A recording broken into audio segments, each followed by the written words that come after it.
Imali smo jako dobar odziv na naše trailere i imali smo praktično dosta ponuda izdavača. Izabrali smo 3D Realms iz Duma, neki likovi koji su rekli da će da učestvuju u pomaganju. Ono što je bilo problematično u celoj priči je veliki onaj raspad Embracera koji je nažalost i nas zakačila. Koliko god para da se uloži u development, to sve može se baci u vodu ako nije ispoštovano dobrim marketingom. Znači Steam je onaj koji je glavni driver kod visibility-a. Njihov put ka igračima je ono što je presudno. Koliko ste imali wishlista na ulasku u Early Access? Preko 120.000. Ono što, na primjer, sa čime smo imali jako negativno iskustvo, bilo kad smo imali free weekend. Ono što je bitno je dobiti garanciju ko će da vodi s njihove strane projekat, kakav je to čovek. Oni mogu da budu super publisher, a mogu ti uvele najgore gradnika. Ćao, dobrodošli u još jednu epizodu Insert Coin podcasta u kome pokušamo da odgonetnemo šta je sve potrebno da se jedna video igra napravi, objavi i da postane uspešna. Pratite nas na našem YouTube kanalu, na Instagramu, na Facebooku, na LinkedInu, na TikToku. Naravno, epizode su dostupne u audio formatu na svim platformama na kojima slušate podcast ili muziku, kao što je Spotify ili platforma podcast.rs. Ako želite da pomognete podcastu, što bi mnogo značilo, to možete da uradite jednokratnim uplatama putem PayPala ili mesečnom pretplatom na Patreon platformi. Sa nama su tu standardni naši sponzori, na prvom mestu Dečko Car, carski brend, ekipa braća Burazeri koji prave genijalne majice sa fantastičnim dizajnom. Ekipa braća Burazeri je dizajnerski studio, a njihove shopove možete da nađete u Gračaničkoj ulici, u centru grada i u Baba Višnjinoj na Vračaru. Za sve slušalce Insert Coin podcasta, Dečko Car je obezbedio i poseban popust uz promo kod InsertCoin10 za prvu kupovinu na njihovom online shopu www.dečkocar.com. Sa nama je to ECD, prva i najstarija kriptomenjačnica u Srbiji. Oni već 13 godina posluju kod nas i omogućavaju brzu i laku kupovinu, prodaju, čuvanje i razmenu kriptovaluta, kao što je Bitcoin, Ethereum i ostali. Uz besplatan korisnički nalog dobijate i besplatan kripto wallet na kome možete čuvati vaše kriptovalute i da vršite kupovinu i prodaju. ECD ima preko 65.000 korisnika, 300 biznis korisnika i preko 300.000 ostvarenih transakcija preko njihovog sajta. Posjetite ecd.rs za više detalji da napravite vaš besplatni nalog. Jedna od bitnih stvari koje ECD kod nas uradio je postavljanje kriptomata u tržnim centrima. U Beogradu u tržnim centrima Mercator i Galerija, u Novom Sadu u Big Fashion tržnom centru možete nađete kriptomat. Kriptomat vam omogućava da podignete direktno sa vašeg voleta gotovinu u dinarima, a za sve slušalce Insert Coin podcasta ECD je obezbedio i bonus dobrodošlice. Taj link možete nađete u opisu ove epizode, gde nakon besplatne registracije dobijate i 500 dinara kao dobrodošlicu na vaš kripto wallet. To bi bilo to, da sada uživajte.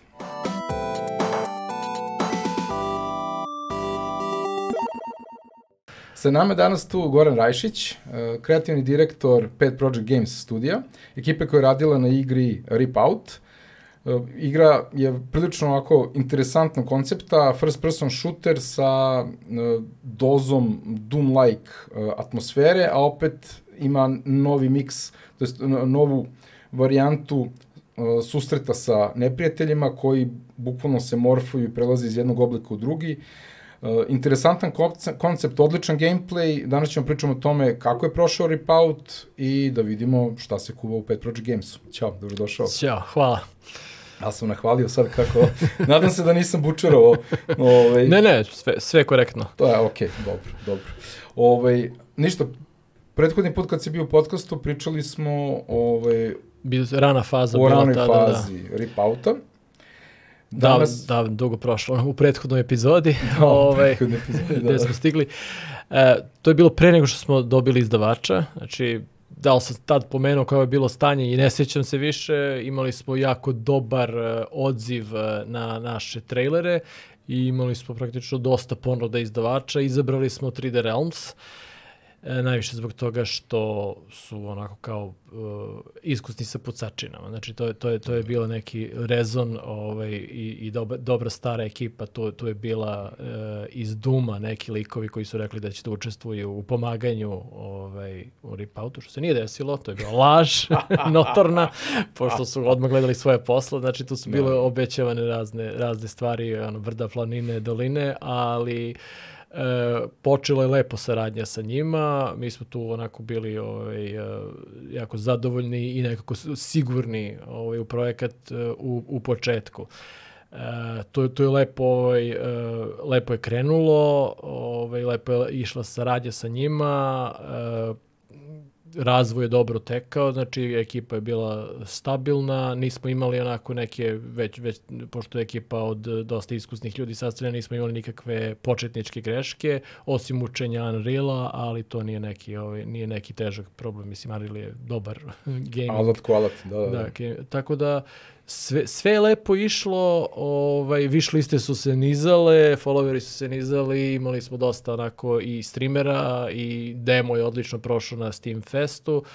Tako da sve metrike su ukazivale na mnogo bolju prođu nego što je na kraju ispalo. Znači sad to je pozitivna strana, jako dobro je ono kao interesovanje, razvoj i ceo taj put. Negativna strana je nedovoljno jednostavno uspeh u samom startu early accessa i u odnosu na broj wish listi i u odnosu na sve ostale ukazatelje je sam taj prvi dan. Znači pričamo o prvom danu pre nego što se uopšte razmišlja o tome kakva je igra, da li smo mi zakinuli negde, da li je bilo šta tu tehnički pošlo naopako, nego čisto onako prvi udarac kada se klikne buy u odnosu na wish liste je bio dosta niži. Tako da smo mi, bez obzira nismo poklekli, popravljali smo sve što smo mogli u Early Accessu, da ispoštovali smo ceo roadmap, čak i više smo stavili u roadmap, tako da je to išlo nekako, ali ne onako kako bi, da kažem, da bi nazvali da je projekat bio uspešan u tom komercijalnom smislu, barem ne dovoljno koliko bi mi kao studio i oni kao izdavač bili. Sad, pozitivno svega toga i neki moji zaključci zašto, moram da kažem da nemam konkretno neku briljantnu kritiku ili savet šta se tu tačno desilo.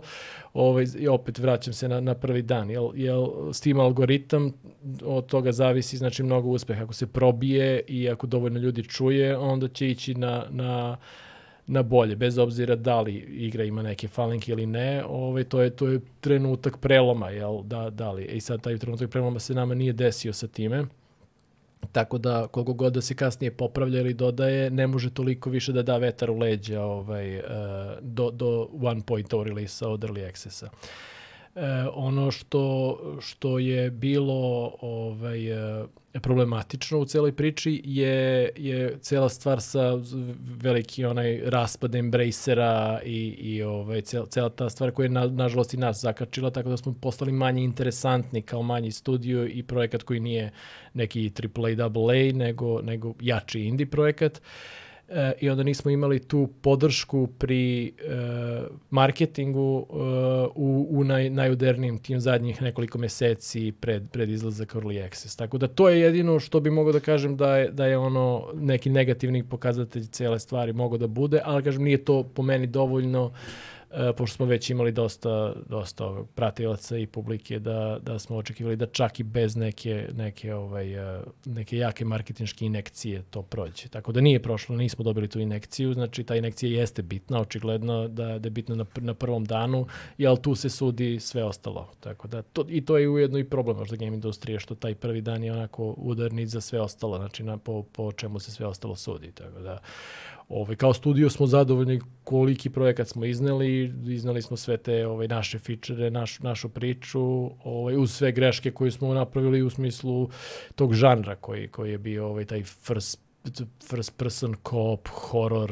pucačina, gde je tu bio neki miks stvari koji možda nije idealno ležao svim igračima, to je da smo išli i na horor i na neke roguelite elemente plus neke akcione elemente i onda sad oni možda koji su očekivali Doom nisu dobili Doom, oni koji su očekivali čist horor nisu dobili to, tako da je tu uvek zamka za ljude koji miksaju stvari, nekad miks može super da ispadne, nekad može da ostavi nešto nedorečeno. Eto, to je moj uvod. Super, to. Ok, sad iz tog uvoda mogu da sad pipkam i čupkam gomilu pitanja da iznesem, tako da ajde možemo krenemo. Ajmo prvo ovako, za one koji prvi put slušaju priču o rip-outu, šta je konkretno rip-out? Znači, koji je žanr, kako ste zamislili to i šta je ideja iza igre? Ideja je, znači, gledajući gledali smo nešto što mi volimo, to su kao SF, horror, body horror i sve te 80. horror filmove i mi smo pokušali to da pretočimo u igru, znači da je ta esencija nekog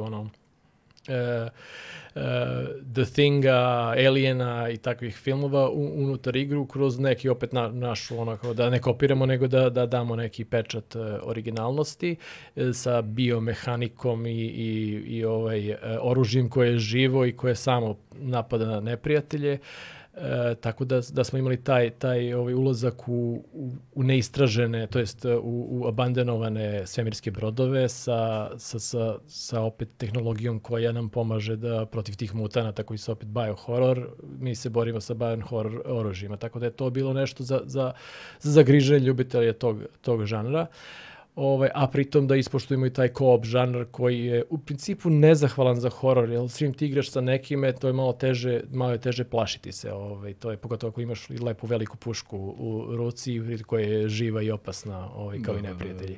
Tako da to je možda kao jedan mali kamen spoticanja na početku, a druga stvar je što možda sam kontent, količina kontenta koji smo dali možda nije bila dovoljna za ono što bi ljudi već u tom žanru koji je dosta konkurentan sada očekivali. Tako da možda to neka možda s naše strane podcenjivanje količine stvari na Early Accessu već koje je dat u odnosu na to što ljudi očekuju čak i iz Early Accessa, koji smo nadopunili kasnije sa više stvari, ali opet nekako je to rupa bez dna, iskreno rečeno, da je danas content kao u žanru koji treba non stop da se igra, znači nije 5 sati odigram i završim, nego treba mi 100 sati da odigram i da imam još šta da istražujem. To je nešto što kao tim verovatno nismo ispoštovali, niti sam ja to kao... Kažem što prekidam sada, koliko je sati gameplaya potrebno? Iskreno nisam siguran. Pošto mi imamo generisane nivoe, mislim, može to relativno brzo da se pređe ako gledamo samo linearno, ako neko ne ide da grinda i da ponavlja nivoe, pretpostavljam da to može da se završi za 20 sati, ali možda i manje, nisam siguran, ali ljudi očekuju, da kažem, više, od neke multiplayer co-op igre. Znači, to je nešto što se uzme i igra se i tu je, kažem, količina itema, količina monstruma i količina svega toga. Tu smo potencijalni količinu stvari koji mora da se napravi. To je to je produkcijska stvar, ajde da kažemo. Sad, to je naša greška, ali tu smo hteli da imamo pomoć od izdavača baš u tim stvarima gde nismo u suštini dobili dovoljno. Baš, kažem, bojela poenta da imamo ljude koji su iskusni u žanru i da ljudi koji bi dali na vreme te hotspotove koji su problematični, da ih mi targetujemo šta je problematično.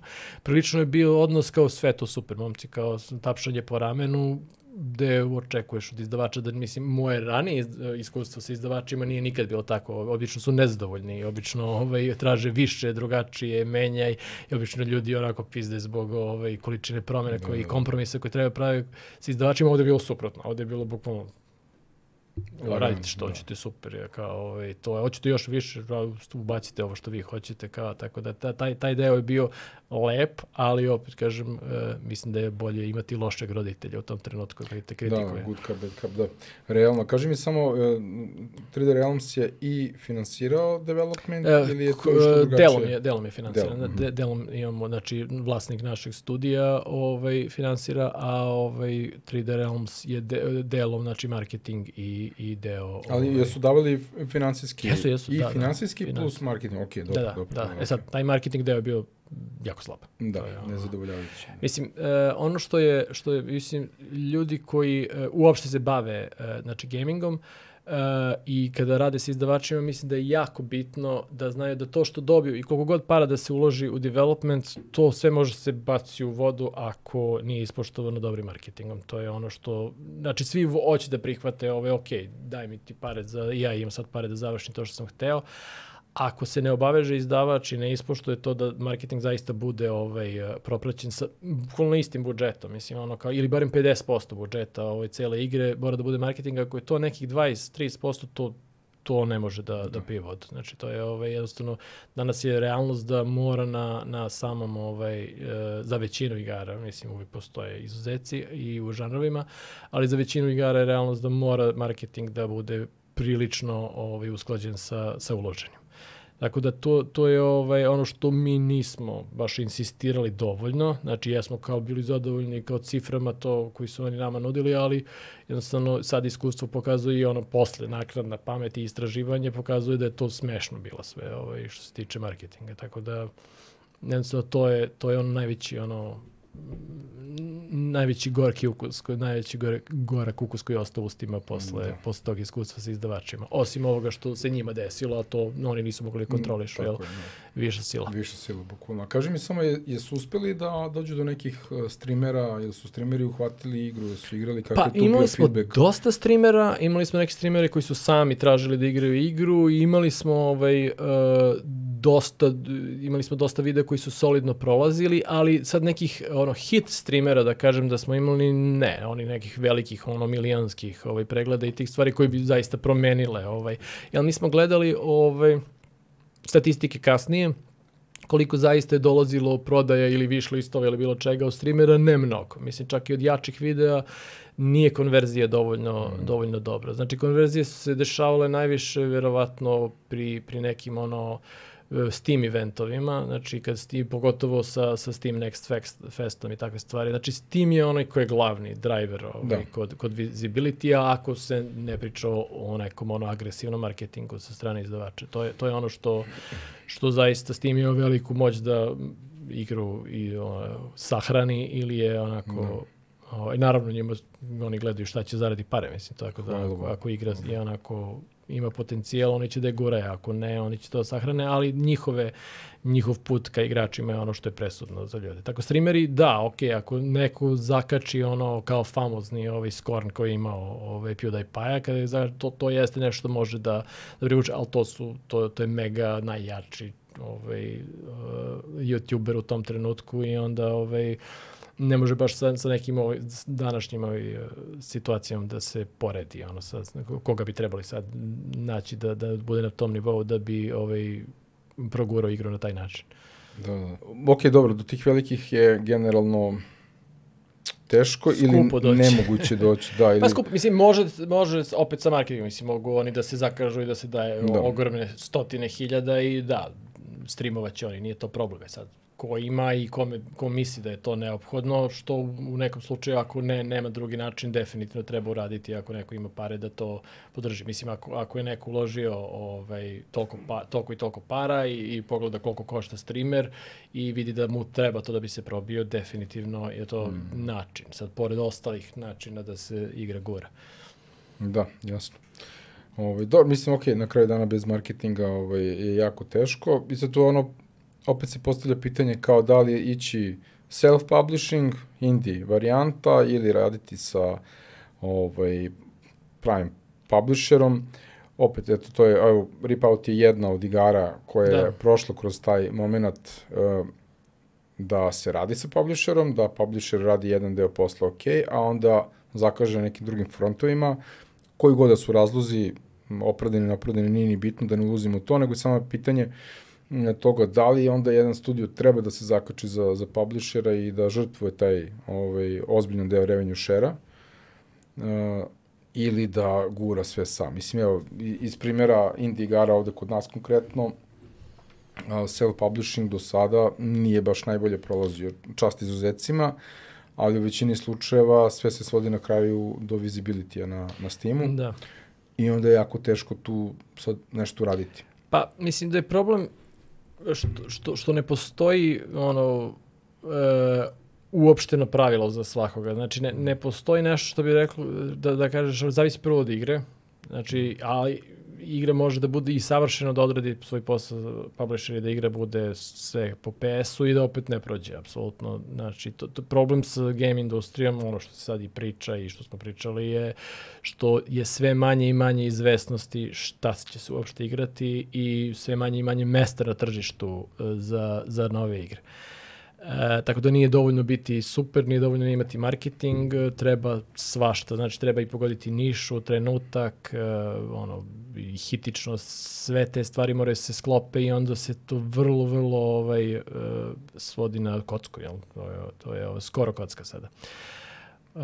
Uz svoje iskustvo. Sad, ne kažem ne treba publisher uopšte iz našeg iskustva, zato što opet treba, ako nekome treba financije da završi to što je zamislio i treba izdržati gaming dugo traje, uglavnom da se napravi igre, treba imati stabilno radno mesto za sve te ljude.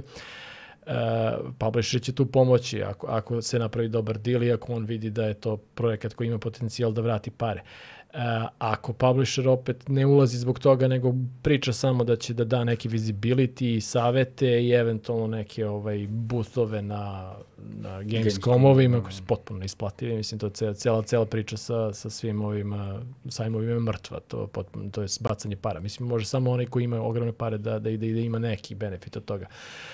Tako da u tom slučaju onda ne treba ići. Mislim, onda treba self-publishovati, treba vidjeti kako doći do onako slati 1000 mailova na streamere i graditi publiku i nadati se da će doći do publike. Ako se već pre izdavanja ne dobije publika, neće dobiti ni posle. Mislim, veća šansa je da se to neće desiti nego da će se desiti. Tako da self-publishing pod uslovom da i tim ima snagu za self-publishing, znači da ima vremena za self-publishing,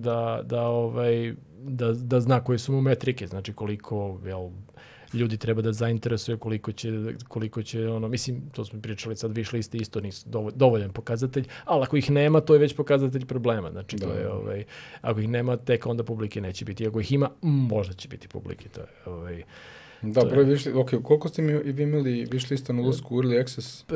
Preko 120.000 je bilo. Da. To je baš dosta. To je bio lep broj. I followera smo imali dosta, tako da ti kažem, svi brojevi su bili sasvim fini. Iskidanja demoa i tih stvari, to je sve išlo kako treba. Tako da nemam pametan odgovor zašto nije na Day One bolje prošlo. To je osim kao eto tako.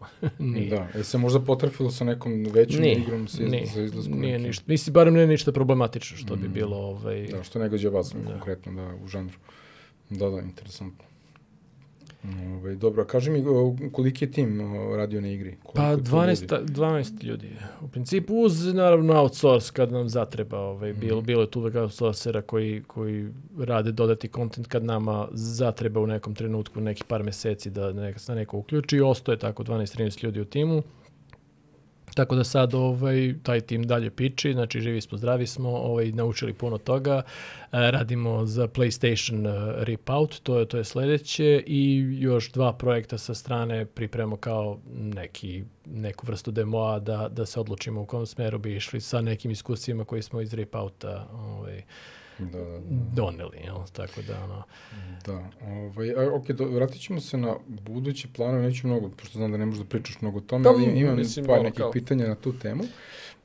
Kaži mi, koliko vam je trebalo, znači to je recimo 12-13 ljudi plus malo outsourcinga, koliko vam je trebalo vremena od starta? Pa evo, znači mi smo krenuli 2020. Mislim da je 2023. bio Early Access, tako nekde. Mislim da je 3 i nešto godine trajalo. Što je neki prosjek, mislim, kao... Pa jeste. Za bilo kakvu onako solidnu hobi igru. Da, mislim, Rip Out, pazi, sad, meni on izgleda kao AAA. To je možda deo problema. Mislim, da postoje kao neslaganje u timu po tome da li je dobro imati taj visual fidelity koji je bio, koji možda obećavao veći production value od onoga što smo mi u stanju da deliverujemo.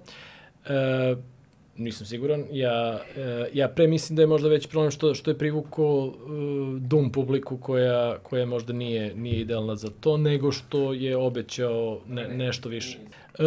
Problem je možda što smo privukli Doom publiku više nego što je to izgledalo AAA. Znači da su ljudi videli, kada vide SF i demone, nešto što makar liči na demone i mutacije, da je to suviše vuklo na tu stranu, što nije bila ideja. Znači nije bila ideja da idemo baš u tom smeru, više bio ideja body horror i taj deep space research, ali ok, to je fair point koji je verovatno došao iz tima, tako da ne znam, sada kad gledamo hitove koji se dešavaju na Steamu, koji imaju daleko niži nivo grafike ili uopšte art direkcije i sasvim solidno prolaze ili odlično prolaze, jasno je da je došlo do nekog onako shifta u razumevanju publike ili mlađe publike kojima takve stvari nisu u prvom planu.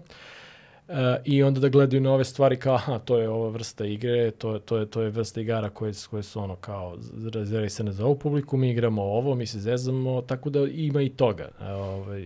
Ali svakako uvijek će postojati, mislim, mesto za igre koje polišuju i koje samo je pitanje isplativosti i pitanje vremena i dobro gađanje te publike. Znači, Da, kaži mi samo, recimo, mislim, to nikad nećemo znati, ali da je recimo Rip-Out bio čisto linearna igra a la Doom, da li bi tu možda, jer sad ovdje pričamo o tome da ste vi pomešali nekoliko žanrova, gde je jedan primarni, a ovi drugi su sekundarni, i to je super, treba to raditi, to je dobar eksperiment, ali, kao što si rekao, vizualnim kvalitetom vi asocirate automatski na Doom, i onda dođu Doom igrači i ne dobiju svoju linearnu priču i svoju power trip. Ne deluju te količine poliša i svega što bi očekivali od tako nečega. Možda bi bilo bolje raditi single player, mislim, ali opet je tu koliko mesta ima za indie single player igru koja ima kraj, a koja je opet pucačina. Znači, to je ne znam, iskreno rečeno, to je, mislim, verovatno može da se desi, ali opet gledaš da se uhvatiš za nešto što je aktualno na tržištu i što ima establishovanu publiku. To je neko naše razmišljanje. Mislim, svi gledaju to. Znači, ili krećeš od toga, radim nešto što apsolutno obožavam, što kad već imaš neke ljude na nekoliko godina, ne možeš baš da ideš na onako full, me baš briga, ovo je moj passion projekat, to možeš kao kad si mlađi, kada nemaš kada ne zavisiš, da ti ne zavisi karijera i godine produkcije, onda to može da se uradi, da se skupi ortaci, kao radim ovo i bolne zdupi, tada super igre sad mogu da nastanu, ali to je rizik koji ne može svako da priušti. Onda mora da se gleda koliko publike, šta igra, koja je konkurencija, koji je nivo produkcije. Mi smo negdje gledali u vreme Rip-Outa Get the Fuck Out, GTFO, koji nije bio, opet je bio tako tim neke otprilike veličine naš, doduše i iskusan tim koji je bio sa Payday-a i tako da su oni imali start neki publike i iskustva i sve to preneli na GTFO i gledali smo da njihova produkcija isto nije tako velika, pa smo se tu negde zakačali, ok, postoji publika za taj neki horor, postoji publika za nešto što nije AAA, i išli smo i u principu i postojalo interesovanje, znači nije da je to bilo promašeno, znači taj deo jeste bio tačan. Sad naravno vremenom, godinama, koliko treba da se nešto proizvede, od trenutka kad se počne, to utiče na interesovanje publike, na očekivanje publike, da li je nešto umeđu vremenu se desilo sa tržištem, da li se nešto slično pojavilo pa je propalo ili mnogo uspelo, sve zavisi, tako da mnogo faktora treba gledati kad se radi igre, ali ovo što smo pomenuli, mešanje žanrova, da, mislim da je problem mešanje delimično roguelite-a, gde smo mi imali kad se izgine u toku misije, startuje se, ta misija se gubi potpuno, mora ponovo da se ide, a s druge strane postoji taj neki linearni progression storija gde ideš od početka do kraja kampanje, što opet nije zahvalno, jer onda nije open-ended, onako možeš da ideš i da ponavljaš kampanje kao multiplayer, pa nije bitna priča, nego postoji taj neki kraj i onda tu je neki konflikt se desi kod pristupa. Mislim, opet kažem, možda to moglo i drugačije da se uradi, da se neke stvari tu ispeglaju, sigurno sad imamo ideja kako bi to, ili da ga skroz gurnemo u roguelite, ili da ga skroz onako stavimo linearno, ali to je naknadna pamet, jel? Da, a sad ja razmišljam dok to pričaš, da li bi moglo kaži mi samo, Rip-Out može da se igra kao da igra jedan igrač? Simple, da, može. To je bila ideja od starta, znači mi smo računali na to da većina tih dobrih multiplayer igara u principu, co-op multiplayer igara, znači imaju single player pristup. GTFO u principu nije imao, koji je bio kao primjer koji sam naveo, oni su kao moraš da igraš 4, inače nema šanse pređeš, ali generalno ovi koji uspevaju mogu da se igraju kao solo, jednostavno neki ljudi vole solo, tako da smo i to je sad teško naravno kod toga izbalansirati igru za jednog igrača, za 2 igrača, za 3 igrača, koje je bilo kod nas maksimum. Svako od njih znači zahteva drugačiji pristup, kako se prelazi, šta je tu bolje kad je 2, šta otežamo, šta je promjena u gameplayu i koliko se testira za 2, za 3, za jednog igrača, da li je jednom dovoljno dobro, da li mu je preteško, da li mu je prelako, da li ovima trojici prelako, tako da to su stvari koje povećavaju onako, pogotovo za mali tim, onako iteraciju koju mora da uradi i pri testiranju i pri balansiranju i pri game dizajnu, tako da to je ono. Iako vrednost Bitcoina konstantno raste, i dalje nije kasno da uđete u svet kripta. Potrebno je samo da napravite prvi korak. A uz ECD, prvu i najveću kriptomenjačnicu u Srbiji, taj korak je brz, lak i siguran. Već 13 godina su na tržištu, koristi ih preko 65.000 ljudi, 300 biznis korisnika i imaju više od 300.000 realizovanih transakcija. Lično sam isprobao razne servise, ali ECD se ispostavio kao najjednostavniji za korišćenje. Registracija je laka, sve funkcioniše bez problema, a imaju i mobilnu aplikaciju da brzo pristupim svom walletu. Pored toga, ECD ima i svoje kriptomate za podizanje gotovine direktno sa vašeg kripto voleta. U Beogradu kriptomati su postavljeni u tržnim centrima Mercator i Galerija, a u Novom Sadu kriptomat se nalazi u Big Fashion tržnom centru. Ako mislite da ste spremni da napravite korak ka kripto svetu, besplatno se registrujte na njihovom sajtu ecd.rs i aktivirajte svoj kripto wallet. A za sve slušalci Instant Coina, ECD je obezbedio poklon dobrodošlice u iznosu od 500 dinara za sve koji se registruju putem promo linka u opisu ove epizode. Da, dok pričaš, meni sve vreme prolazi kroz glavu Titanfall Cats i dvojka. Titanfall Cats je bio multiplayer, nije imao ništa single player, dok su u dvojici ubacili single player kampanju koja ne traje pretjerano dugo, ali je bukvalno onako filmična. Kvalitet produkcije tu zaista na visokom nivou, ali nebitno je kako to izgleda, nego je storytelling fantastičan. Jeste, da. Mislim, mnogi tu igru guraju kao jednu od najboljih koja je izašla zadnjih 10 godina, tako da... Iako je njima onako afterthought bio u stvari bila ta single player kampanja, igra je fokusirana bila za multiplayer, ali bukvalno tu je vrlo jasna razlika.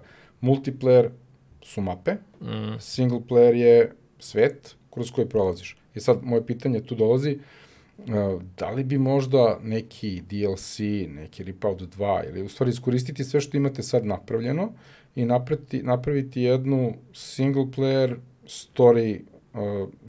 story kampanju ili story igru, koja bi, znači, iskoristiti sve asete i pružiti igraču da sam prođe kroz taj svet i da oseti taj narativ i da se uživi taj svet i da ima na kraju neki cilj. Da li je to nešto, mislim, znam da to košta i da je to sad u ovom momentu verovatno nemoguće. Mislim, da li može da se uradi? Može. Da li treba da se uradi? To je stvarno vrlo, sad pogotovo s ove distance pretjerano riskantno, ali evo, vidjet ćemo kada uradimo PlayStation verziju, kako će to da ide, da li će na to doneti neki sa te strane revenue stream i ako bude nekog interesovanja, definitivno ćemo nešto dodati u igru. Mislim, dodavali smo stalno nakačice u zadnjih godinu dana, tako da možda. Mislim, možda da bude sad ja nabacujem, ali moram da pitam, pa šta sad. Recimo, razmišljam samo ovako. Izlazi igra na PlayStationu, radi se port.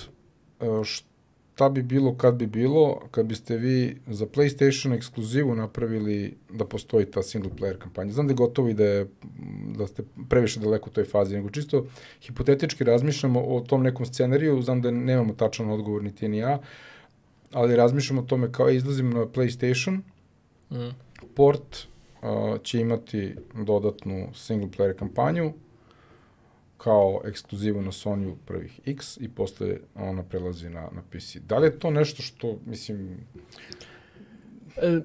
Kako ti zvuči to? Znam da je nerealno i neće se desiti. Da, mislim, meni zvuči okej.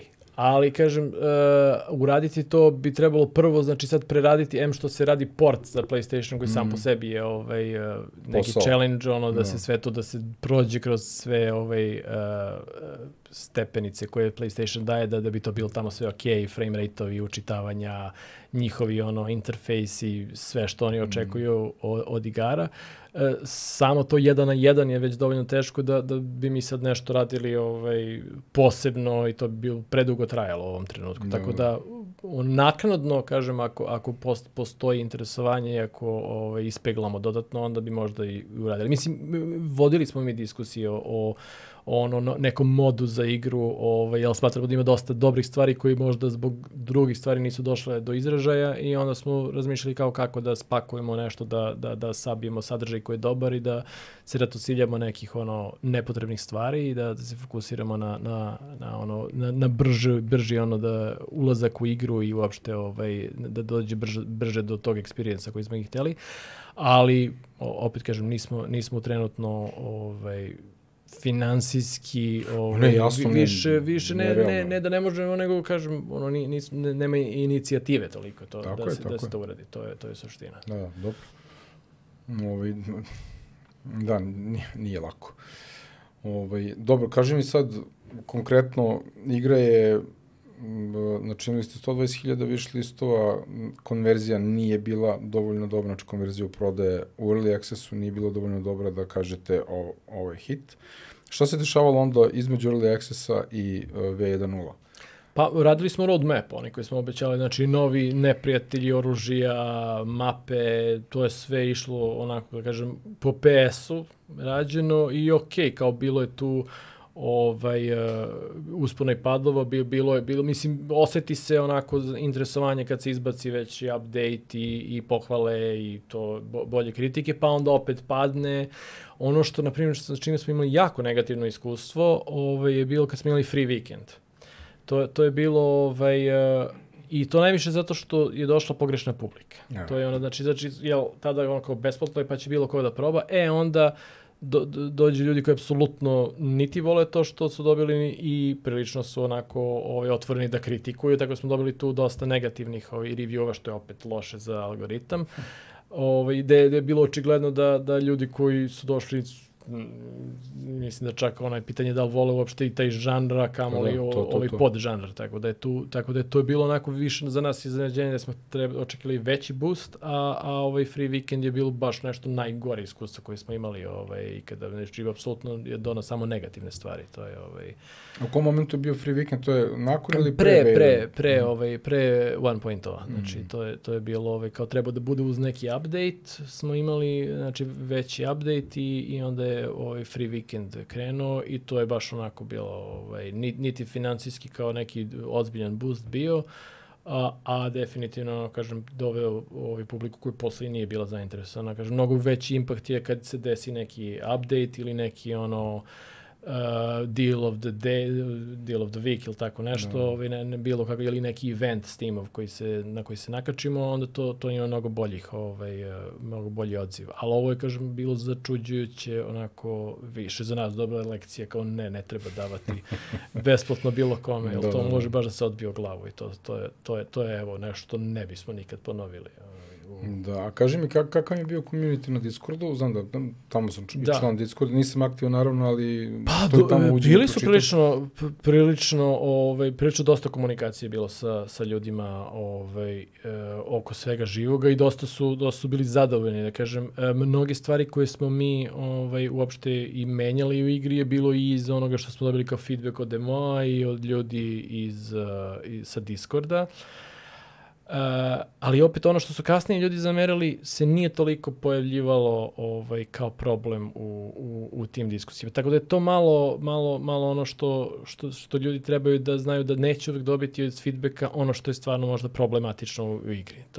Znači, postoji taj neki među prostor da jednostavno trebaš da čitaš između redova. Šta su možda stvarno neke stvari koje ljudi očekuju, a ne znaju ni oni da kažu, a opet kažem, ne zna ni izdavač da kaže. To je tim koji radi dugu igru, često nema baš objektivan osjećaj prema igri. To je glavni problem. Znači, zato je feedback jako bitan. Znači, posle par godina rada na igri, apsolutno više ne vidiš šta je tu stvarno super, šta je loše, znači gde može da bude nešto da se ljudi zakače, šta im smeta ili šta im je baš onako super. Znači, ona početna ideja naravno tu, ali kako se tu razvija i koliko stvari se dodaje, to više nemaš jednostavno osjećaj da li si potrefio ili ne. Tako da je zato je taj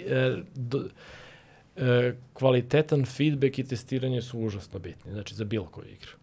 Da, jeste imali beta test neku ekipu na Discordu?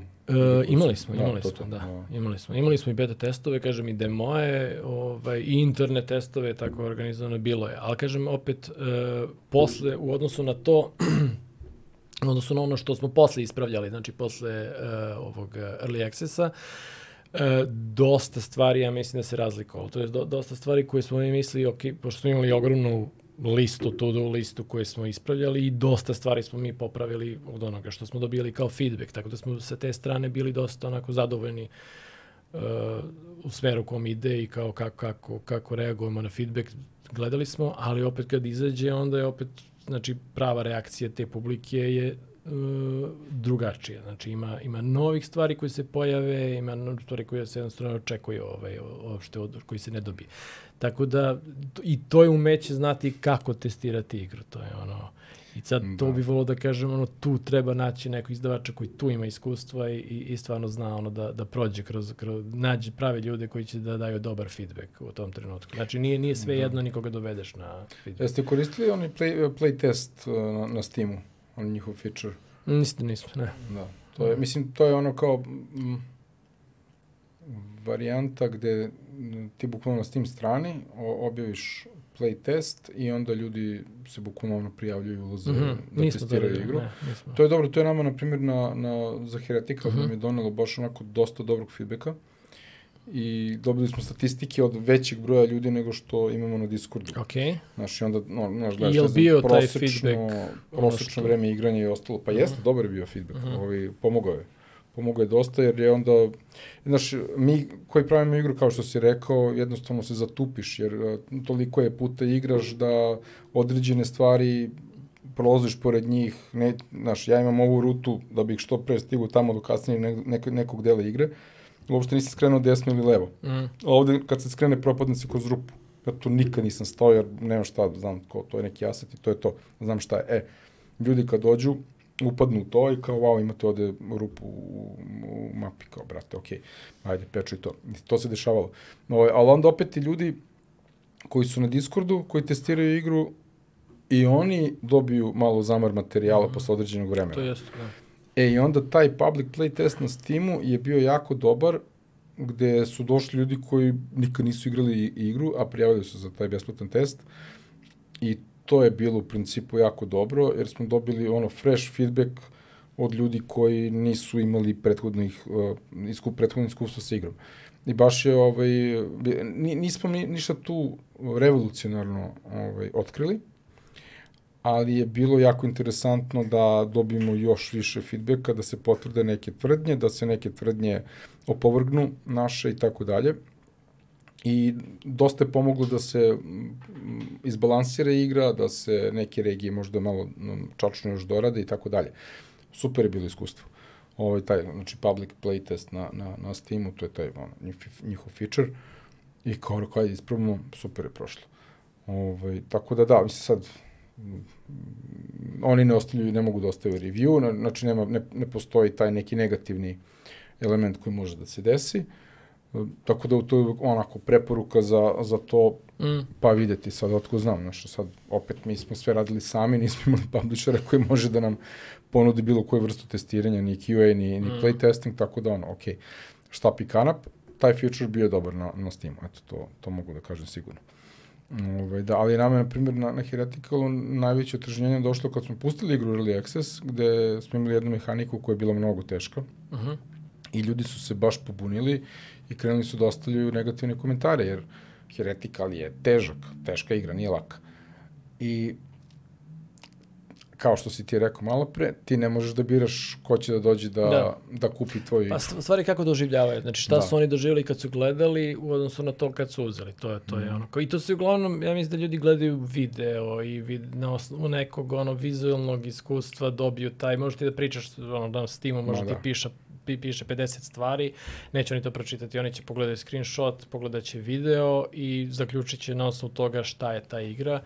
i onda će da dođu i to, tako da nema toga, mislim, opet postoji to kao da li marketing može skrene pažnju šta je tačno igra i da dobro iskomunicira to ljudima, ali to je, kažem, opet pitanje da li će ljudi da reaguju na tekst i na objašnjenje, a koliko će da reaguju na taj vizualni feedback koji dobiju pri prvom utisku i kako zamisle da to izgleda. Tako da, mislim da je to, zašto sad o trailerima ljudi toliko pričaju tih prvih nekoliko sekundi trailera i kako hukuje i šta oni uopšte dobiju iz tog trailera i šta očekuju od trailera, to je publika i onda šta dobiju kad krenu da igraju, njima to mora se poklopi, ta slika u glavi sa time što dobiju, to je zato su žanrovske oprobane igre jako dobre, zato što nema ko da zamišlja bilo šta, nema ko da dobije nešto drugo, dobije tačno to, malo bolje ili loše urađeno, ali generalno dobije ono što je platio, a kad god se ide na nešto što je malo teže objasniti iskustvo ili bilo kako drugačije, onda tu nastaje problem. Nastaje hit, ali nastaje i problem. Znači,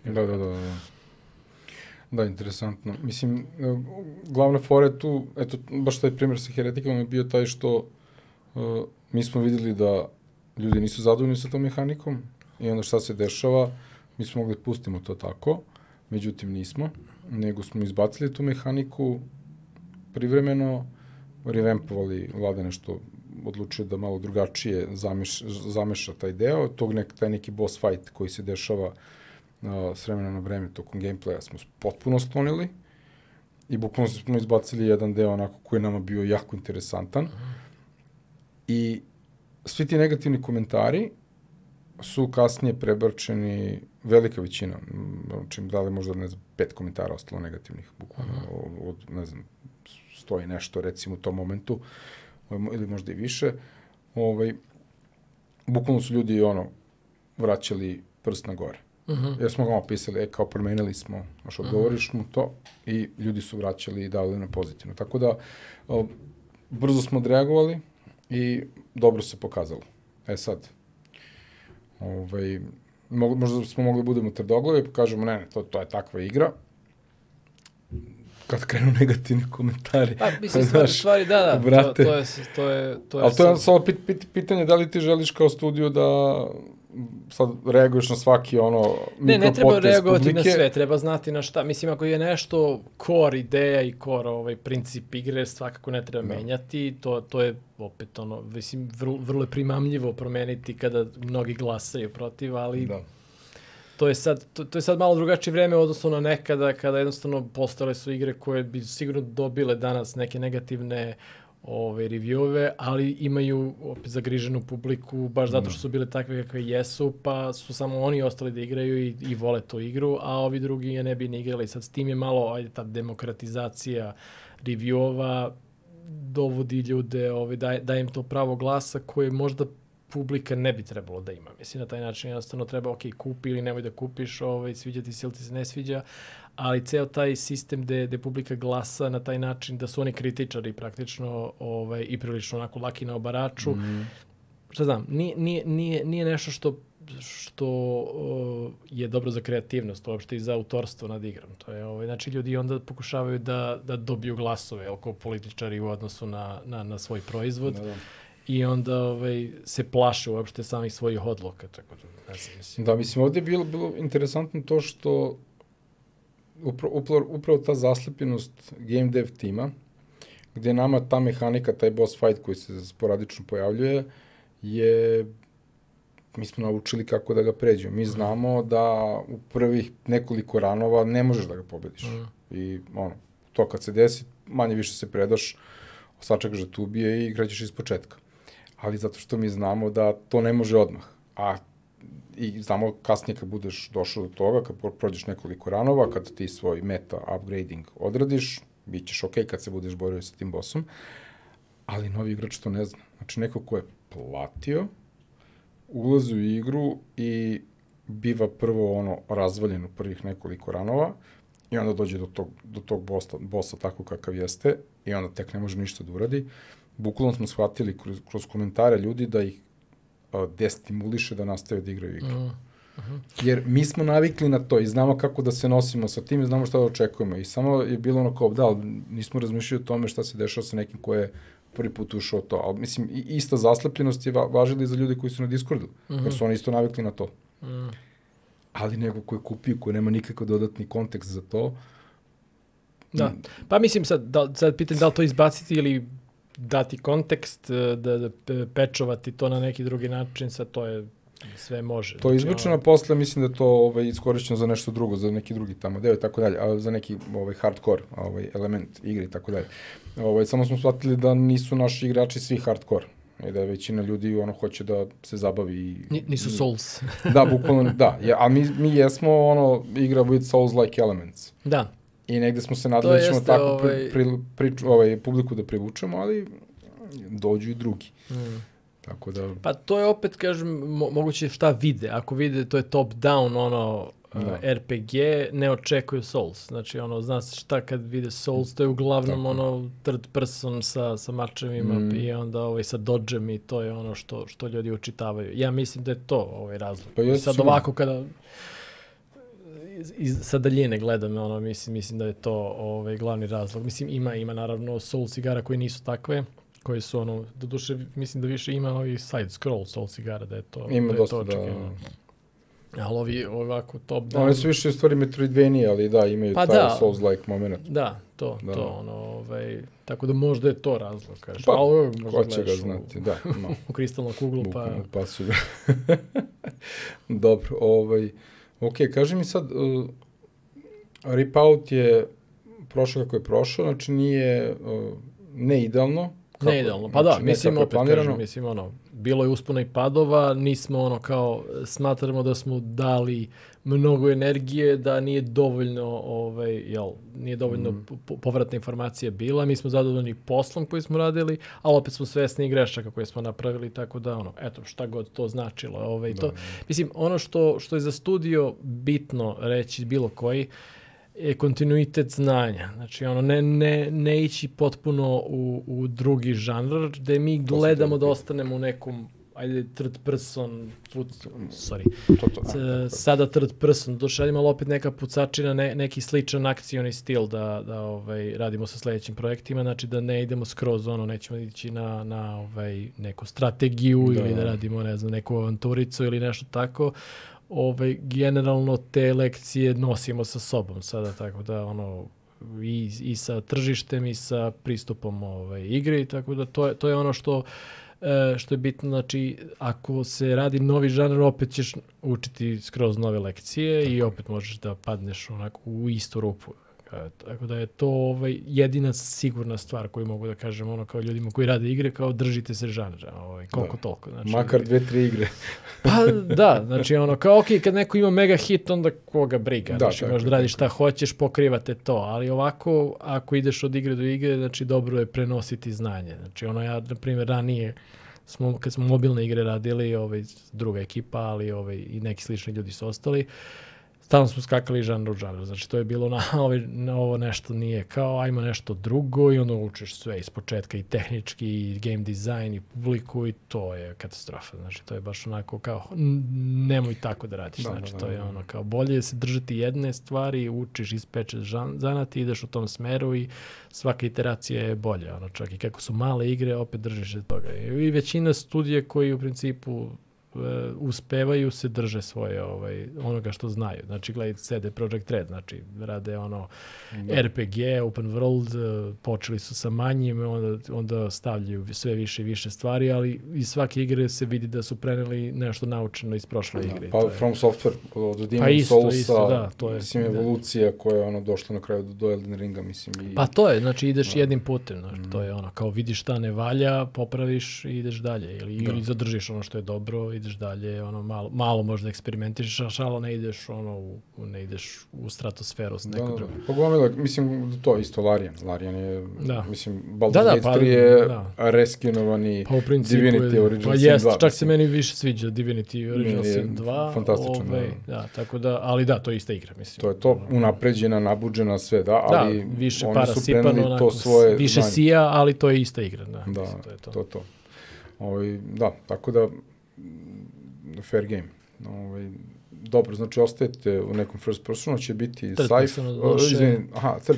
Ostajemo sci-fi. To mogu da kažem, znači pravimo dva demoa, oba će biti sci-fi, oba će biti, znači, ajde da kažemo neke vrsta pucačine akcione, jedna malo više u tu stranu, jedna malo manje, ali generalno je taj žanr co-op, pucačina, SF, to je ono što, znači držimo se tih nekih okvira i ono kao jedino što ćemo promeniti sada, što ćemo mnogo ranije izaći pred neko testiranje i uopšte ono kao opipavanje tržišta nego što smo to ranije uradili. Znači nećemo ripovati dosta dugo onako bio dok nismo došli do vertical slice-a i do uopšte videa. Ovaj put ćemo ranije gledati da to uradimo i da onako se odlučimo da li ćemo oba projekta, da li ćemo jedan da stavimo sa strane, da vidimo tako da opipamo tačno teritoriju i da vidimo šta onako više pije vodu.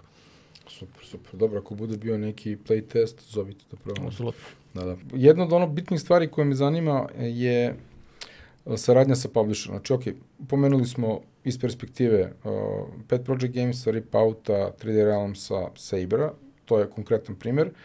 Ali me zanima, na primjer, pošto dosta dobijem pitanja upravo na temu kao kako izgleda kad počneš da radiš sa publisherom, šta to podrazumeva, jer kao svi pričaju o tome hoću publishera, ali šta to zaista znači.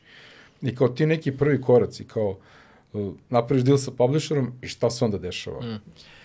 Pa, idealno su osnovne stvari dogovorene pre nego što se potpiše ugovor. Znači, to je ono što, znači, šta je čija odgovornost, koliko će da daju, da li će da daju pare, da li će da odlučuju nečemu, šta je njihovo ono kao final say, šta je naš final say, koliko će, kakvi su rokovi, da li postoji neka fleksibilnost. Znači, te neke osnovne stvari se tad već u tim prvim razgovorima pre nego što se uopšte ide dalje ustanove. Znači, ako ne postoji neki konsenzus, ne ide se dalje. Znači, tako da dogovori su obično okej. Znači, obično odgovaraju ljudima. Ono što se desi posle, verovatno nije okej. Tako da to je uvek svako hoće ovog drugog da privuče. Jel? Jedni i drugi imaju neki, mi ćemo uvek pričati sve najbolje o nama i fleksibilnosti kakav je tim i sve to i kako razmišljamo. Oni će opet pričati o svojim fantastičnim mogućnostima, šta sve mogu sa tržištem i kakve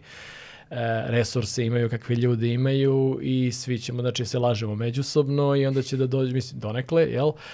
Donekle će to da bude istina i sad ono što stoji na papiri neka lepa verzija, mislim, ajde da kažemo, valjda niko neće potpiše nešto što u startu vidi da je užasno i za jednog i za drugog ili za samo jednu stranu. Mislim, da, postoje studiji koji potpišu zato što jednostavno nemaju izlaze, jel? Ili se raspadam ili prihvatam ovo što mi se ne sviđa. To je onda, znaš šta si uradio, pa ono kao da bi preživeo drži fige, pa šta te snađe. Sad, dogod je neko u situaciji da može da pregovara i da, kažem, ne mora da prihvati nešto, kao ne zatvaram se sutra, u tom slučaju će dobiti solidan dogovor i pričat će s tim ljudima, znači ono sa kim će raditi. Ono što je bitno, znači je dobiti garanciju ko će da vodi s njihove strane projekat, kakav je to čovek, znači to je jako bitno. Znači oni mogu da budu super publisher, a mogu ti uvele najgoreg radnika iz tog studija. Znači, to je isto kao sad, na primjer, mi uzmemo i damo nekome da radi, sad ti nisi programirao, ali ajde ti sad programiraj, budi glavni programer. To je takav, znači može to da se provuče kroz ugovor, oni jesu publisher, ali su ti dali jako lošeg čoveka za kontakt. I tu onda ništa ne vredi što su oni super i što će čak i da daju pare, ako će neko ko je glavni da nema razumevanja ili da bude loš u komunikaciji ili da ne razume šta su problemi u industriji. Tako da to je jedan pitfall koji može se desi, može super da nekoga onako zakači, da neko ko je prošao kroz sve i svašta, koji je bio developer, na primjer, koji razume developere, koji razume tržište i da ti jako pomogne. Ono što bi bilo dobro, ajde da stavimo sa strane finansijski deo, je neko ko će da razume šta je igra i šta su problemi tržišta i da deli iskustvo i da praktično bude deo tima sa njihove strane. Znači da želi isto to što hoće tim, da to uspe, isto kao svi žele, ali da razume šta to znači. Znači šta znači to i sa strane produkcije, i sa strane vremena, i sa strane tržišta, znači i sa strane vizije igre i te publike, i to nije lako naći. Znači to je ko tražiti idealnog partnera ovako u životu, mislim da je to isto i sa publisherom. Ja mogu da kažem ovaj deo kada sam počinjao, znači ono kao sa prvom igrom koja je bila veliki projekat, pogotovo za Srbiju u to vreme, tada smo se namučili da dobijemo publisher, jer tad nije i bilo drugih, mislim, tad nije bilo self-publishing, to nije postojalo, mislim, prvo mora si da imaš fizičke kopije na policama, tu je kraj. Znači, mi pričamo o 90-im godinama. Ne, pričamo o početku 2000-ih. Početku 2000-ih, izvini, to. Nisam 90-ih. Kraj 90-ih je to bilo. Ne, mi smo krenuli početkom 2000-te, pravimo igru i sa njima smo 2004. pregovarali. Kako se zvali igra?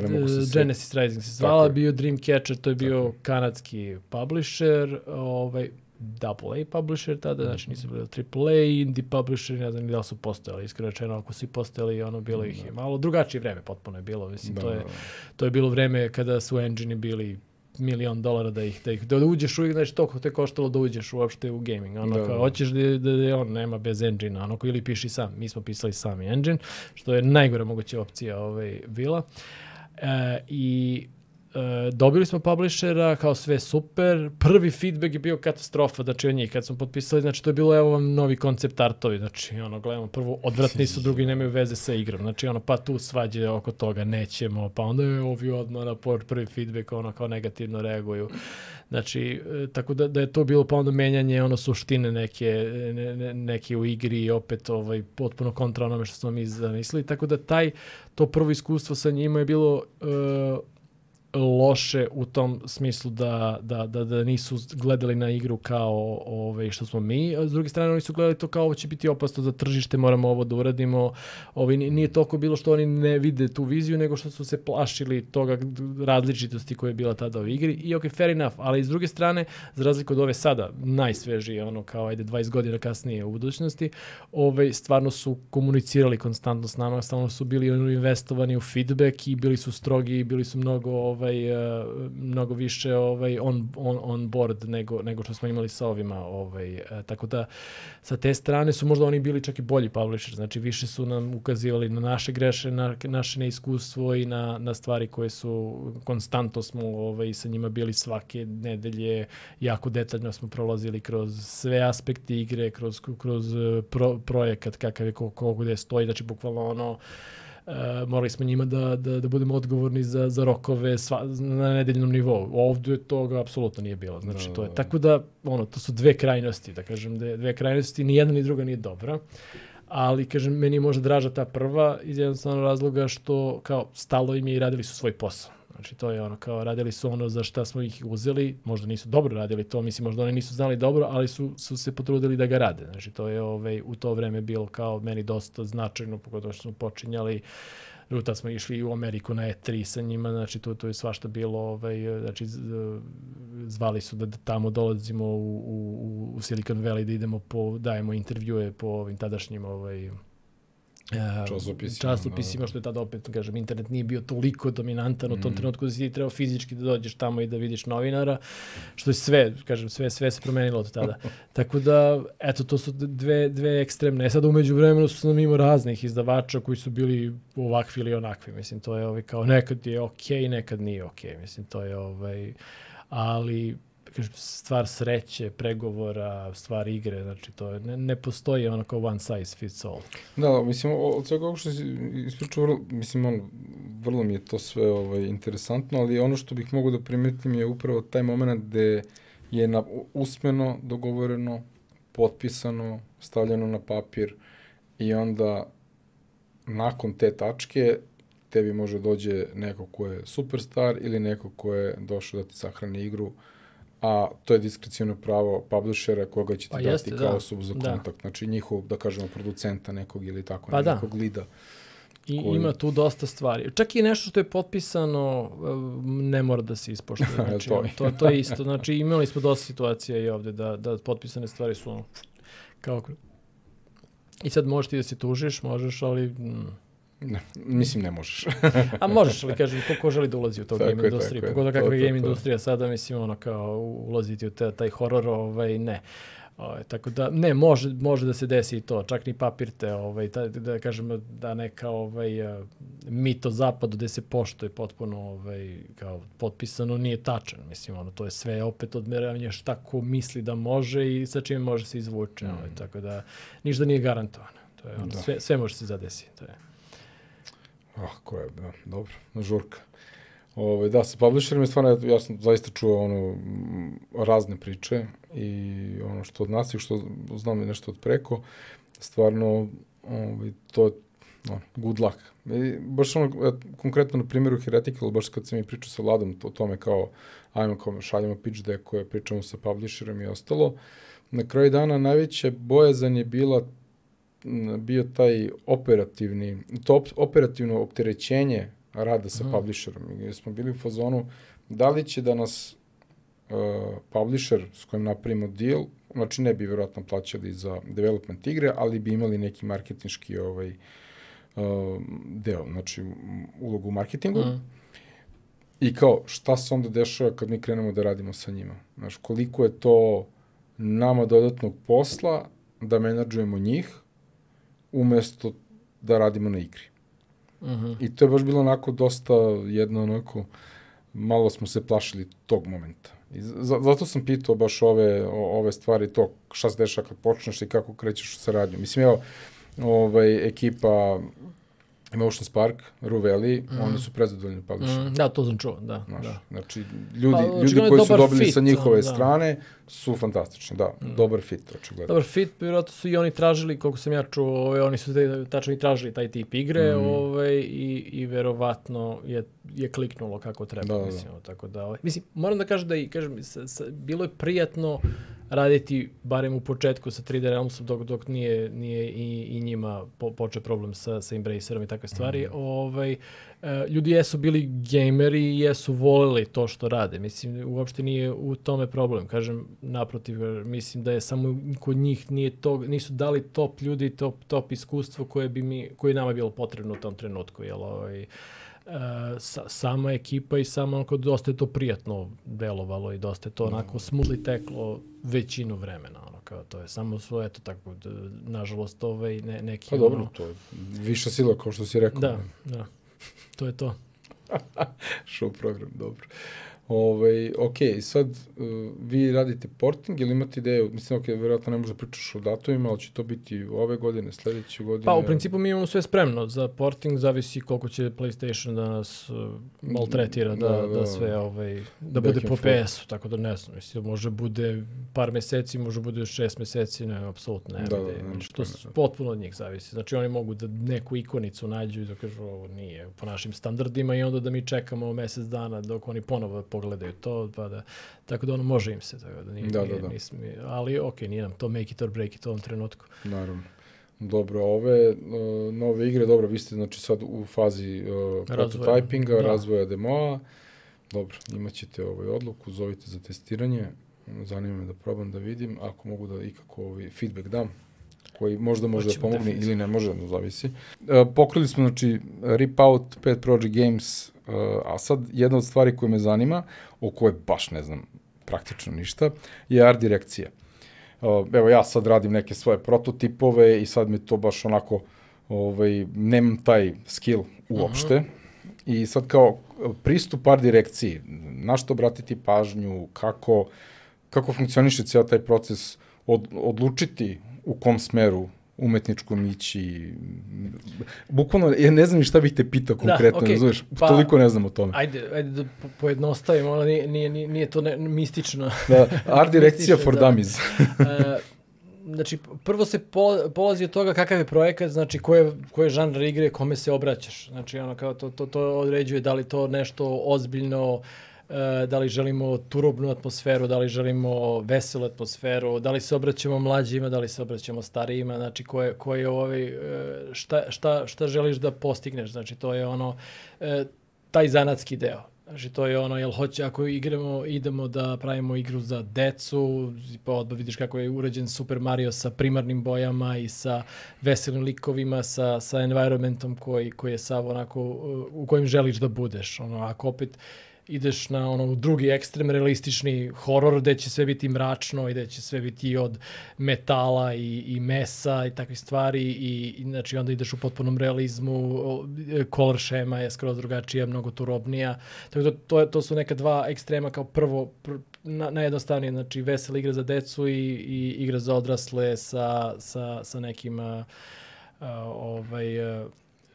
realizmom, ajde da kažem realizmom. Znači sad postoje miksovi toga, postoje naravno i igre kao što su Five Nights at Freddy's da imaju smešniju grafiku koja je horor, pa opet dobro funkcioniše kod dece koje sad pale na horor, jel? Tako da ima raznih tu miksova žanrova, ali sve je u tome šta autor je neko ko treba da odgovara za projekat ili makar za deo art direkcije projekta da bude u službi igre.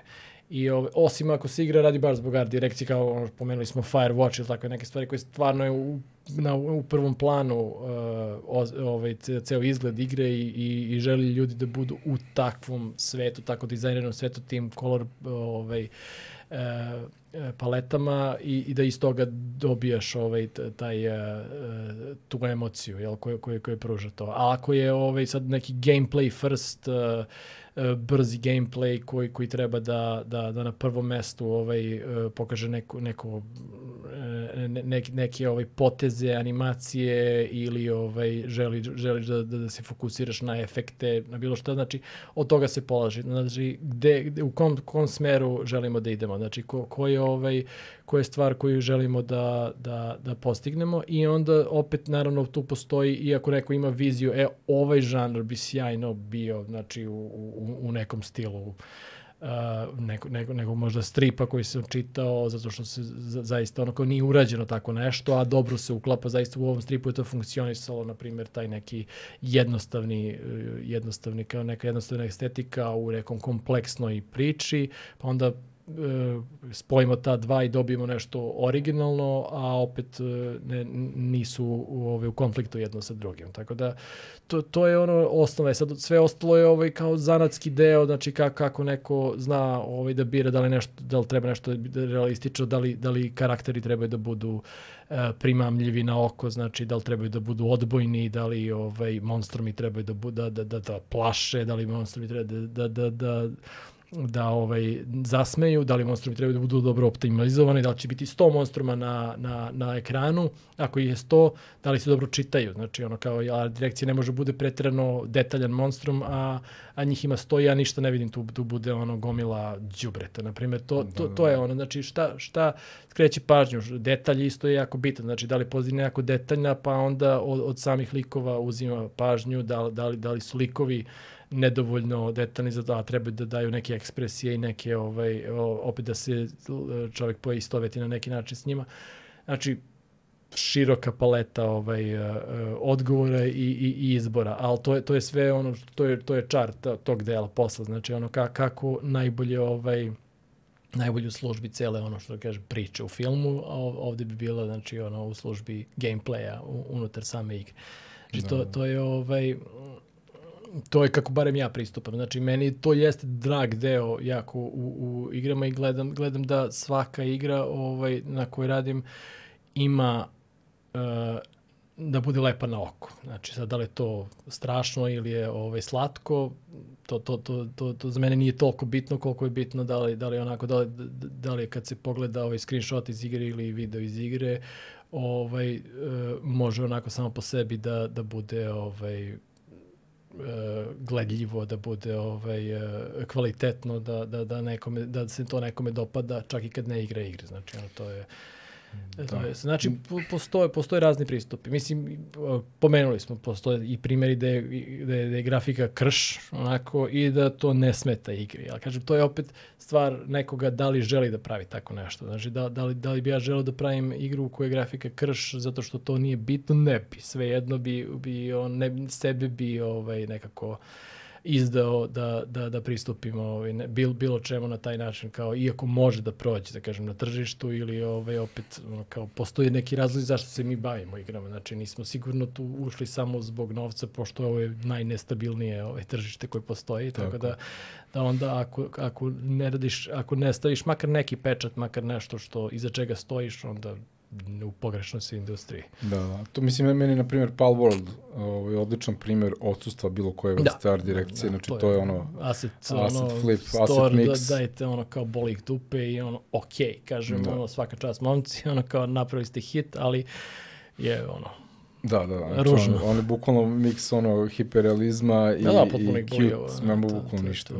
Pa ne, ima sad dovoljno primjera, kažem, to je mislim, opet, kažem, ima i dobro, meni je Slay the Spire odlična igra, jasno je da se on trudio tamo da uradi, kao to, ali vidi se, to nije baš kompetentna grafika. Jeste kao, obratio je pažnju na to da bude stilski usklađena kroz celu igru, ali se vidi nedostatak, ajde da kažem, iskustva, znanja ili kao, da kažem, te iskustvo u toj profesiji ili možda čak i talenta, nisam siguran, ali kaže, igra je sjajna, ja sam je kao, navukao sam se, ali kad se pogleda, to je onako nešto što ne bi prošlo ni test fazu na šta liči ta igra, tako da ima i dobrih igara, kažem, koje ne zavise od toga, ali kažem, opet je lepše videti nešto što je Dead Cells, koji fenomenalno izgleda, iako pixel art grafika i sve to, ali stvarno fenomenalno izgleda i vidi se da je neko uložio i lepo je na oko i sve vreme je lepši je osjećaj i to gameplaya dok se igra, kad je igra na taj način onako hrana za oči. Da, kaži mi, na primjer, ili imaš neke favorite igre negdje za koje misliš da je art direkcija pokidala? Nešto što si igrao ili što znaš možda, što je tebi, na primjer, primamljivo? Pa, mislim, i mnogih igara, ja mislim da čak ne vjerujem da bi mogo da kažem neki top 10. Kao neki primjeri, možda neki primjeri koji bi možda mogli da ljudi, da pogledaju, da obrate pažnju na tipa različite stilova, par nekih igara, nemam pojma, mislim, bukvalno. Da, pa mislim, evo, na primjer, Hades je odličan primjer, cel-shaded grafike, znači neka kombinacija 2D-a i 3D-a, izuzetno lepa igra, znači nije AAA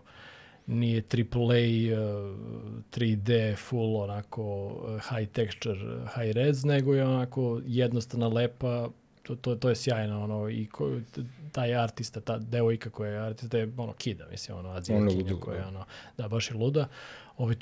To je sjajna vizualna igra, ne znam, od AAA igara, na primjer, što ja znam, mislim, mnogi, uglavnom oni imaju onako standardizovan izgled, što znam, volim iz CD Projekt Reda kako pristupaju karakterima, imaju izuzetno lepe, kao čoveka za koncept art za karaktere, ima baš onako, da kažem, harizmatični su karakteri i jako dobro to rade. Blizzard je nekad bio stvarno vrhunski, sada Blizzard je uvijek imao dobro, mislim, iako je to kao, kažem, neki polurealizam, stilizacije i to, ali uvijek su sjajno to radili.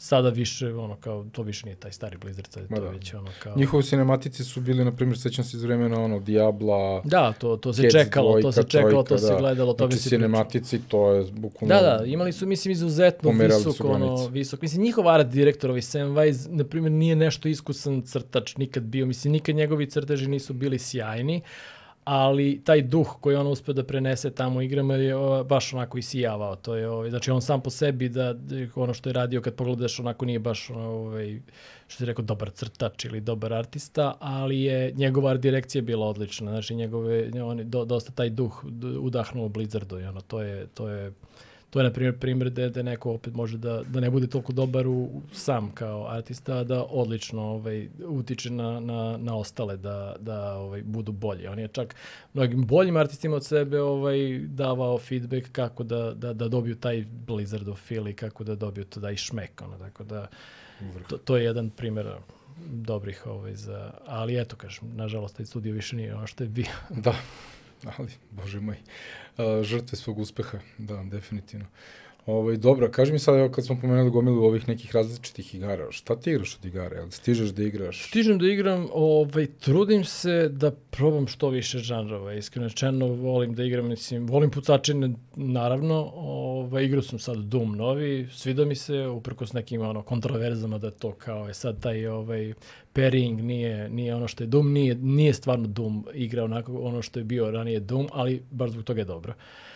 Igrao sam Space Marine 2 sada, isto kao igrao sam Hadesa, baš igram, ne znam šta god u principu čujem da je onako interesantno na neki način gledam da odigram, barem da probam, znači to je... Jesi igrao Schedule 1 možda? Ne. To je odbijam. Mislim, više zbog toga što me zaista taj žanr ne privlači ničime, mislim da kažemo sad, očigledno da ljudi, mislim da su te sim gameovi da su popularni na Steamu, izuzetno bilo šta sad, da li su to simulacije klošara ili simulacije bolnice ili simulacije, mislim, bukvalno bilo čega sad više, što nekako mi to nije, nisu mi privlačne te igre, jednostavno, tako da samim tim ni Schedule 1, koliko god je ishajpovan, mi nije nešto, mislim, definitivno grafika je krš, tu nema šta, to je jedan od dobrih igara, dobro primjera hit igara koji imaju užasnu grafiku, ali nebitno, možda je dobar gameplay, ali mi nije nešto što meni najmanje ne privlači. Ja sam skinuo demo, mislim, potpuno je kretenizam, zove se free sample. Da. U duhu igre, naravno. Skinuo sam demo, nisam ga još igrao, hoću da probam da vidim o čemu se zaista radi, jer je zaista onako, brate, šta se desilo, zašto? Tako da, okej. Nisi igrao još? Nisam još igrao, ne stižem baš. Ne, volio bi dobijem baš odgovor zašto. Da, ne znam. To mi je, evo, ja non stop sad u poslednje vreme pričam o tome, hoću krenuti da streamujem igre o kojima smo pričali u podcastu, tako da u nekom momentu ću uhvatiti i taj rip-out da igram, da ljudi vide o čemu smo pričali i da dam možda neki moj mišljenje, feedback, šta god da daje na igru, tako da to će doći u nekom momentu. A kažem, da li si igra možda Baldur's Gate? Kako ti se to čini? Svidio mi se Baldur's Gate, mislim, to je ono kao sjajni Larian Studios, naravno, više mi se svidio Divine Divinity, mislim, onda drugi deo od ovoga i onda sam imao veće očekivanja. Ja znam Divinity Original Sin 2, to. Da, ovo je mi prva igra. Tako je. Davno sam počeo da ih igram. To. Divinity Original Sin 2 mi je bio nekako veće iznenađenje, više nekako mi je impakta imalo moje odluke i uopšte sloboda u igranju mi je nekako bila veća, možda subjektivno, ali takav sam osjećaj. Ima daleko toga, super je ova igra, znači prešao sam i do kraja. Ali u sav taj hype i mega produkciju i sve to, jednostavno mi je ostavio veći utisak. Naravno, sjajna igra, svejedno, mislim. Nema greške, da. Mislim, meni Divinity 2 baš bilo onako wow. Mada sam ja došao, ja dolazim iz onog tabora old school, Baldur's Gate-ova, Icewind Dale-ova i ostalo, što je nekad Black Isle Studios, danas Obsidian, što su radili. I meni je, na primjer, njihov Pillars of Eternity bio ludilo, jer je baš taj oda tim starim Infinity Engine igrama. I onda mi je kao Divinity Original Sin, krenuo sam da igram 2 prvo i kao htio sam da vidim šta je. I bio sam fazonu, ne može to da bude toliko dobro kad je full 3D grafika i ostalo nekako taj stari feel Infinity Engine igare baš ima neku svoju foru, međutim, ispalo je da je Divinity Original Sin 2 ludilo. Da. I onda se samo to prenalo na Forgotten Realms setting i Baldur's Gate priču. Mislim, još ga nisam završio, ja ga igram super detaljno, tako da jednog dana ću stići da ga završim. Da, okej. Slažemo se. Imamo konsenzus. Da, to. Da li si možda igrao Black Mesa-u? Ne, nisam. To mi sad stoji hot, želim da krenem da igram to što pre. Mislim, ranije sam više puta prelazio Half-Life, tako da nekako nisam i više potrebu sad ponovo da odigram nekom. Mislim, ne znači mi toliko iskreno bolja rezolucija ili neke stvari koje donosi, kao tu mi nije kao...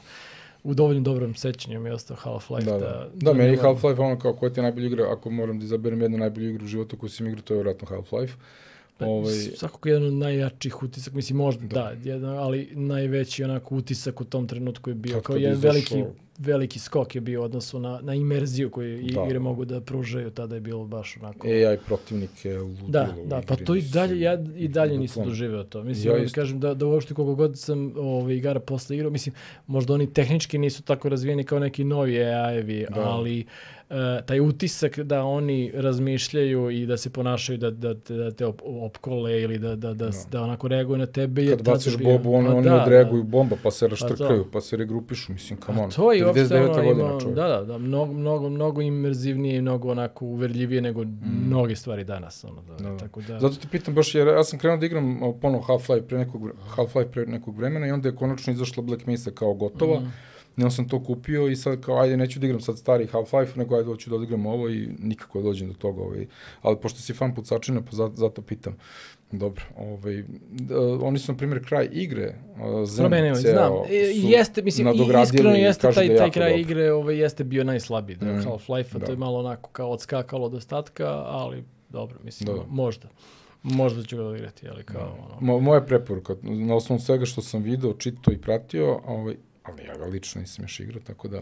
Tako da nije ti preporuka. Nadaš se. Kaži mi, od zombi igare si igrao nešto od pucačina i ovih survivala i ostalo? Od survival ne igram. Znači imam princip da neću da kopam, neću da cepam drva, neću da gradim, mislim, jednostavno mi je to ono kao, volim da radim u igram ono što ne bi mogao da radim u životu. Da, mislim, znači nešto što ne bi ni voleo u realnom životu, zašto bi to voleo u igrama da radim? Znači meni su igre na prvom mestu neki ono kao beg od stvarnosti ili ono da neko iskustvo koje ne mogu da doživim i onda mi je sve što je na taj način, realno čak ne volim znači ni realistične pucačine u smislu ovi pravi ratovi, prave stvari, to mi jednostavno nije to. Znači ono kao jeste super Call of Duty, super je to urađeno, Battlefield ili sve to, ali nikad mi to neće biti ne želim da učestvujem stvarno u ratu, ne želim to iskustvo uopšte da imam.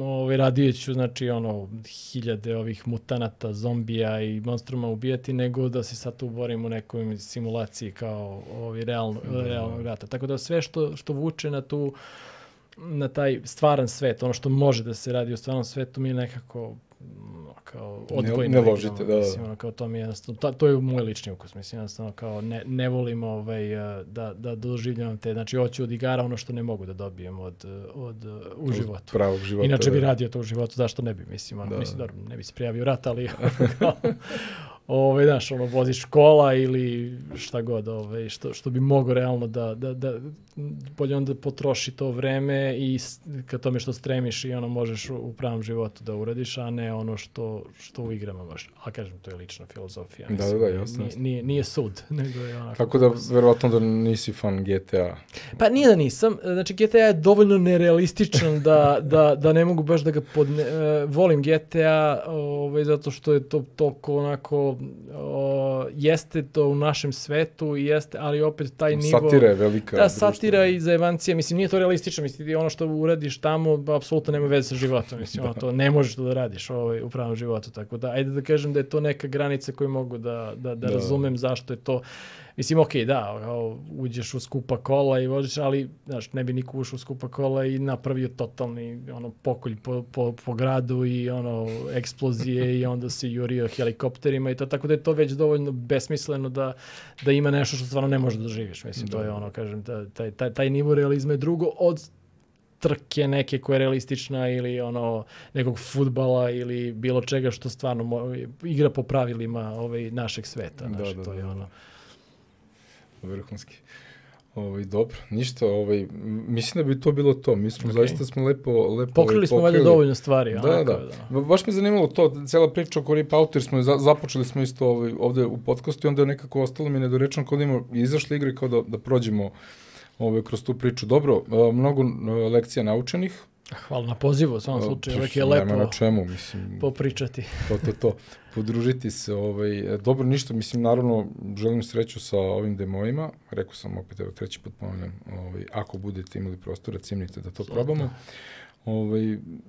Sci-fi je moj omiljeni žanr, tako da hvala vam što ostajete u tome. Hvala na podršci. I tebi isto sreće u karijeri, pošto si tada nisi još bio u gamingu, sad jesi, tako da čestitam na hrabroj odluci da uđeš u močvaru. Hrabroj odluci, da, definitivno. Da, vidjet ćemo. Tu sam za sada, tako da to je to. Ništa, pozdrav još jednom, na vezi smo, čujemo se. Ćao. Ćao.